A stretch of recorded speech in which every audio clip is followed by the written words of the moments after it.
नमस्कार बच्चा लोग। बेटा लास्ट टर्म पर या जो लास्ट लेक्चर था उसमें हम लोगों ने एवरेज स्पीड और एवरेज वेलोसिटी किया है। उसका एक क्वेश्चन लेते हैं इसमें। ये एनसीईआरटी का आपका क्वेश्चन है। A car moves along a straight line from P O to P, एक पॉइंट ओ से पी तक जा रहा है in 15 seconds and returns from P to Q in 5 seconds. फिर कहते हैं OP इज 300। तो सोल्यूशन में देखें बेटा, O से P तक ये गया, ये O से P तक के डिस्टेंस इन्होंने लिया है, दैट इज 300। O से P यहां से यहां तक ये डिस्टेंस बेटा 300 मीटर है, ये यार। और फिर से पढ़ता है, car moves along straight line from O to P in 15 seconds and returns from P to Q in 5 seconds. फिर P से Q तक 5 सेकेंड तक वापस आती है। OP 300 है, PQ 150 है। देखो ये दूसरी बार ये लौट के आता है और यहां तक आता है, और ये पॉइंट Q है और ये डिस्टेंस जो है 150 मीटर है। ये हुआ। Find out average velocity and average speed from O to P। पहले आपसे O से P तक जाने के लिए सिर्फ इतनी बात करेंगे। इसमें एवरेज स्पीड क्या है, एवरेज वेलोसिटी क्या है। तो सोल्यूशन का पहला पार्ट लिखें। देखो फ्रॉम O टू P, आप ध्यान रखिएगा पार्टिकल स्ट्रेट लाइन में बगैर मुड़े हुए जा रहा है। तो एक चीज तुम्हें याद होगा, अगर सीधी लाइन में बगैर मुड़े हुए जाता है तो देयरफॉर आप यहां पर कहेंगे कि लिखोगे एवरेज। देखिएगा V एवरेज, ये एवरेज स्पीड हुआ, या चलिए पूरा लिख देते हैं, एवरेज स्पीड बेटा जिसे हम V एवरेज लिखेंगे, और एवरेज वेलोसिटी यहां दोनों में सेम होगा बेटा। क्यों? क्योंकि तुम्हें याद होगा बेटा, एवरेज स्पीड और एवरेज वेलोसिटी अगर पार्टिकल स्ट्रेट लाइन में बगैर मुड़े हुए जाए तो सेम होता है। और वो कितना होता है, ये पूरा यहां से यहां तक का डिस्प्लेसमेंट और टाइम बेटा इन्होंने बोला था 15 सेकेंड तक जाता है। यहां पर टाइम 0 था, यहां पर टाइम जो था 15 था। ध्यान रखना यहां तक टाइम 5 सेकेंड और आया तो ये 20 सेकेंड हुआ बेटा। ये यहां तक वापस आया ना 5 सेकेंड और, क्योंकि इन 5 सेकेंड लिखा है ये। तो आप देखो बेटा O से P तक क्या आएगा, डिस्प्लेसमेंट अपॉन टाइम या डिस्टेंस अपॉन टाइम एक ही बात है बेटा, डिस्प्लेसमेंट अपॉन टाइम। क्यों बेटा एक बात है, क्योंकि जब कोई चीज सीधी लाइन में चलता है बगैर मुड़े हुए तो डिस्टेंस और डिस्प्लेसमेंट सेम होता है। वो कितना है 300 अपॉन टाइम कितना था बेटा 15। तो आप 300 अपॉन 15 आप लिखेंगे। तो 20 इन्होंने डिस्टेंस को किसमें लिया था, मीटर में, तो 20 मीटर पर सेकेंड आएगा। तो जब सीधी लाइन में पार्टिकल जा रहा है तो ऑब्वियस सी बात है उसकी एवरेज स्पीड और एवरेज वेलोसिटी सेम होगा। लेकिन जब वो लौटा है बेटा तो सेकेंड पार्ट में इसका आंसर चेंज होगा। तो सेकेंड पार्ट के लिए आप सॉल्व करते हैं, ये आपने देख लिया, कर लिया। अब आइएगा सेकेंड पार्ट के लिए। सेकेंड पार्ट में आप जरा सा क्वेश्चन को पढ़ लें। From O to P and then back to Q, यानी अब आपको एवरेज स्पीड बताना है, O से P तक जाना और P से Q तक वापस आना। तो आप बताइएगा इसका सेकेंड पार्ट आप लिखें तो आप क्या लिख सकते हैं, O से P से Q तक आपको इतनी बात करनी है।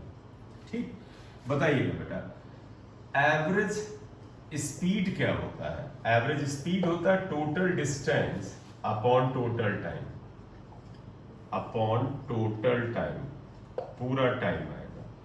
यहां पर बताइएगा टोटल डिस्टेंस कितना हुआ, 300 जाना, यानी 300 जाना, फिर 150 इधर लौटना, तो 150 इधर लौटना, तो यह आ जाएगा 300 जाना, 150 वापस आना, टाइम 15 सेकेंड इधर जाना, और यहां पर ये और आना 5 सेकेंड। ध्यान रखना यहां से यहां तक 5, इसे 20 मत लिख देना कि 15 20 35 कर दो।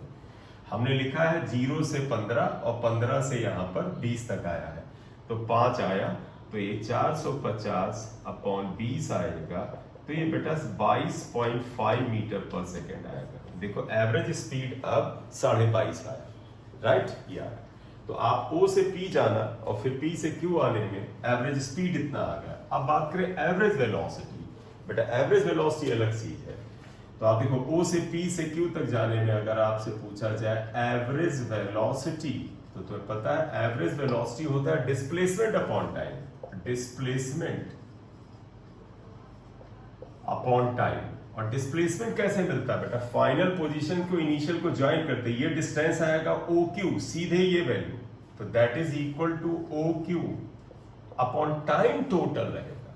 टाइम 15 और 5 20, total time 15 plus 5। O Q ध्यान देना बेटा, ओ से क्यू के बीच की दूरी क्या आएगी, ये 300 में से 150 माइनस करोगे, that is equal to 300 minus 150 upon 20, तो that would be equal to 150 upon 20, cancel होगा 7.5 मीटर पर सेकंड आएगा। गौर से देखो, एवरेज वेलोसिटी काफी कम है एवरेज स्पीड की, क्योंकि स्पीड में टोटल दूरी जोड़ी जाती है, वेलोसिटी में सिर्फ फाइनल पोजीशन और इनिशियल पोजीशन के बीच का ये गैप लिया जाता है, और ये कितना आता है 150, टाइम पूरा लिया जाता है, ये ध्यान रखना। क्लियर? तो ये एक सवाल हुआ। एक और सवाल एनसीईआरटी का ही आपका उठाते हैं, वो एक और ले लीजिएगा एनसीईआरटी का सवाल, जो अभी हमने ग्राफ किया था वहीं से लेते हैं। तो एक और क्वेश्चन लेते हैं, this is also of NCERT का ये क्वेश्चन है। देखो इसमें इन्होंने क्या किया है, find out average velocity from t equal to 10 second to 15 second, और इन्होंने ग्राफ किया। इन्होंने इधर दे रखा है बेटा, देखो पोजीशन ये मीटर में है, और इस तरफ आपको दिया है टाइम, ये दे रखा है। और अगर आप देखें तो ये ग्राफ ऐसे आ रहा है। इन्होंने क्या कहा है कि यहां पर देखो t की वैल्यू 5 है, ये 10 है, और ये 15, 5 10 15, और इन्होंने क्या कहा है कि अगर आप देखें ये 10, ये 20, ये 30, और ये 40। इन्होंने 10 से 15 के बीच में एवरेज वेलोसिटी पूछी है। तो पता है एवरेज वेलोसिटी के लिए हम क्या करते हैं, कि तुम्हें रिसेंटली बताया था कि पोजीशन टाइम ग्राफ में इस पॉइंट को आप कुछ मान लीजिए, मान लेते हैं ये P1 है, इस पॉइंट को कुछ मान लीजिए, मान लेते हैं ये P2 है, और दोनों को ज्वाइन कर दीजिए। अगर आप दोनों पॉइंट को ज्वाइन कर दें, आप देखिएगा P1 और P2 को ज्वाइन करिए, ये और ये जो स्लोप आया है, ये जो लाइन आई है, इसका ही स्लोप निकालें, that is actually delta S, और दिस इज डेल्टा T। कितना आएगा, देखो डेल्टा T कितना आ जाएगा, ये 15 और ये 10, 15 माइनस 10, और डेल्टा S कितना आएगा, ये वैल्यू कितनी है 40, और ये वैल्यू कितनी है 20 माइनस 20। तो अब तुम्हें याद है कि एवरेज वेलोसिटी क्या होता है, तो पता है V average equal to slope of P1 P2, that is equal to delta S upon delta T। Velocity है, एरो लगा देना, डेल्टा S आएगा 40 माइनस 20 अपॉन डेल्टा T आएगा 15 minus 10। Average velocity equal to आ जाएगा 20 अपॉन 5, कैंसिल करेंगे 4, तो 4 metre per second आएगा। तो average velocity is 4 metre per second, ये आंसर, राइट। ये आपको एवरेज वेलोसिटी मिल जाती है यहाँ पर। क्लियर? तो ये एक अगला सवाल हुआ। नेक्स्ट अगर हम यहाँ पर थोड़ा सा बात करते हैं, ये बहुत इंपॉर्टेंट सवाल है, फिर हम यहाँ पर एनसीईआरटी से ये क्वेश्चन उठा रहे हैं। एक क्वेश्चन और उठाते हैं, आप इसे कर लो बेटा।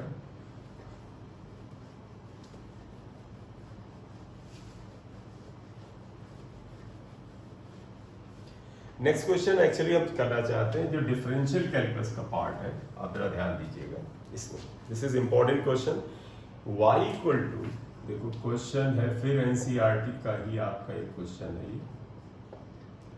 If y equal to 4 plus 5t square, 4 plus 5t square, चलो 5 प्लस, पूरा क्वेश्चन वहीं से कर लेते हैं, डेटा से कोई फर्क नहीं पड़ता। 5 plus 4t square, what is the velocity at t equal to 2 second and 3 second?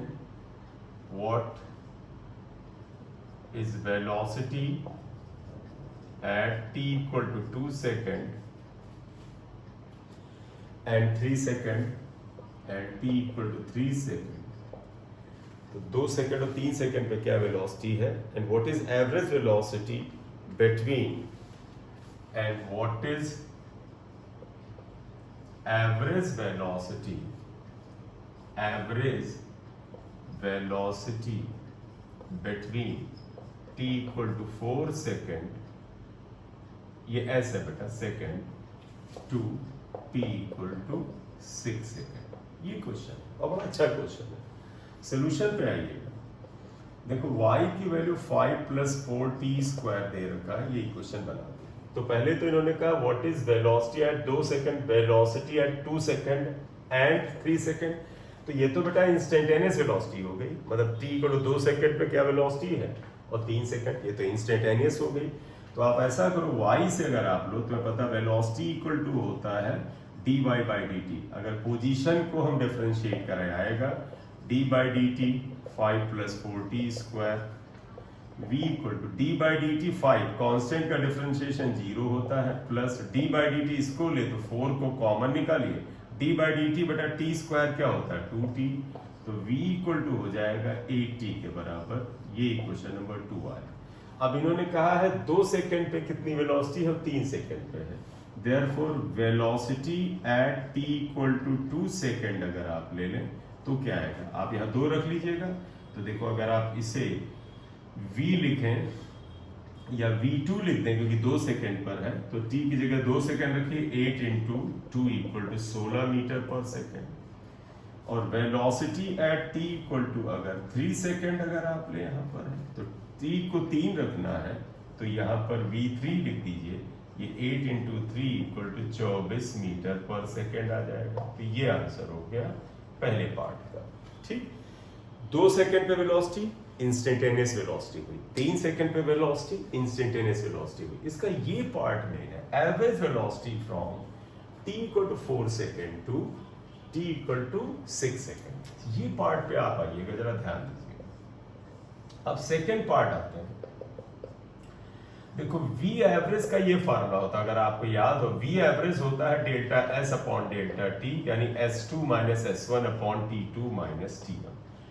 s को बेटा यहाँ y से लिखा गया, देखो ये y से। तो तुम कहोगे v एवरेज जो आएगा, देखो बेटा ये याद रख लेना, करने का तरीका एरो लगा लेना, यहाँ पर एरो लगाना लगा सकते हो, हालांकि डेटा लिख रहे हैं तो यहाँ पे छोड़ भी सकते हो। देखो यहाँ पर s2 और s1 को हम y2 और y1 लिख लेते हैं, t2 - t1 लिख लेते हैं, इससे इक्वेशन 3 लिख लेते हैं, राइट। तो असल में तुम्हें अगर 4 सेकेंड और 6 सेकेंड पे एवरेज वेलोसिटी चाहिए तो तुम्हें ये फार्मूला यानी इस फार्मूले को ऐसे लाना पड़ेगा। अब तुम कहोगे सर इसमें t1 t2 क्या है, हियर ध्यान दीजिएगा, t1 है 4, t2 है 6, ये बोला 6 सेकेंड। अब तुम कहोगे y1 क्या है, जानते हो y1 is the value of y at t equal to 4 second. तो y1 is value of y at t equal to 4 second. ये तो इसका मतलब y1 अगर हम लिखें तो क्या रखना चाहिए, यहां देखो 5 + 4 और t की जगह क्या लिखोगे 4 × 4 इसको, ये कितना हो जाएगा 5 16 हो गया, 64 शायद 69 आएगा, राइट। देखो 4² 4 4 जा 16, 64 हो गया, 64 और 5 69 आया। अब तो मन में आएगा सर y2 क्या है, अब तो भाई हमें लगता है क्लियर ही होना चाहिए y2 है क्या। y2 क्या है, value of y at t equal to 6 second.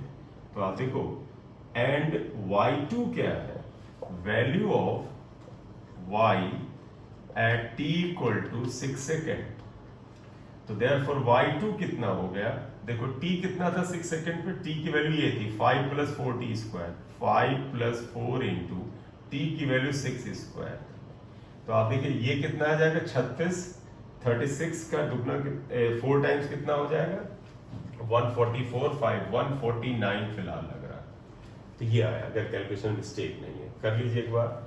ये 36 हो गया, 36 का दुगना 72, 72 का दुगना 144, 5 149। अब आ गया बेटा, देखो यहां से देखो, therefore v average equal to y2 - y1। Arrow लगाना चाहे लगा लो, लेकिन कोई मतलब नहीं है, 1D में है, t2 - t1, y2 की वैल्यू 149 - 69 अपॉन T2 था 6 माइनस 4, तो आप देखिएगा 69 अगर 49 में आप माइनस करेंगे तो 80 आएगा और यहाँ 2 आएगा, तो ये 40 मीटर पर सेकेंड फिलहाल। ठीक, तो ये एवरेज वेलोसिटी निकालने का ये जो तरीका है ये और भी अच्छा है, यहाँ पर ये आ जाता है। अब एक और क्वेश्चन इसका यहाँ पर कर लेते हैं, आप ध्यान रखिएगा, इसे नोट कर लीजिए बेटा तेजी से। एक और क्वेश्चन कर लेते हैं इसका, और ये बड़ा अच्छा ये भी सवाल है। If v equal to 60 square, if v equal to 60 square, देखो यहाँ वेलोसिटी को टाइम का फंक्शन दे दिया है, then find out magnitude of average velocity for 2 second. Nice question. Then find out magnitude of average velocity, magnitude of average velocity for 2 seconds. 2 second में बताना है, इसका मतलब टाइम 2 सेकेंड मतलब क्या हुआ, 0 से 2 हुआ ना, 0 से 2। अब तुम्हें याद है बेटा, सोल्यूशन में जाए आप देखिए क्या आएगा, v इक्वल टू 60 स्क्वायर है, और क्वेश्चन में ध्यान दो, मैग्नीट्यूड ऑफ एवरेज वेलोसिटी, तुम्हें याद है क्या होता है, एवरेज वेलोसिटी का मैग्नीट्यूड टाइम के टर्म में याद है क्या था, integral v dt upon integral dt, recently किया है। क्लियर?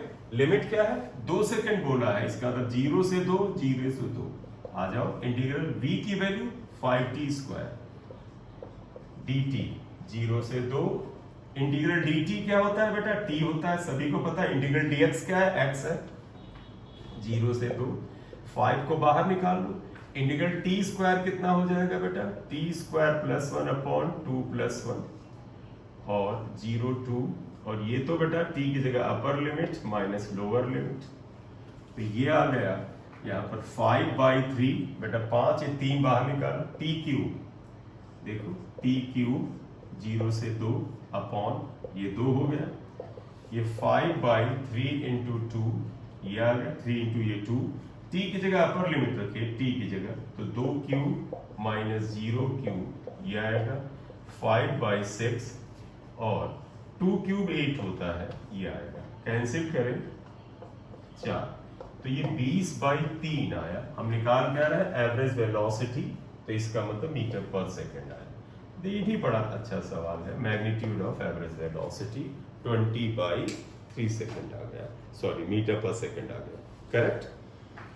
तो इस तरह से हम एवरेज स्पीड, एवरेज वेलोसिटी की हम यहाँ पर बात कर रहे हैं। अगले लेक्चर में हम लोग बेटा वेलोसिटी टाइम ग्राफ की बात करेंगे और फिर एक्सेलरेशन टाइम। Thank you.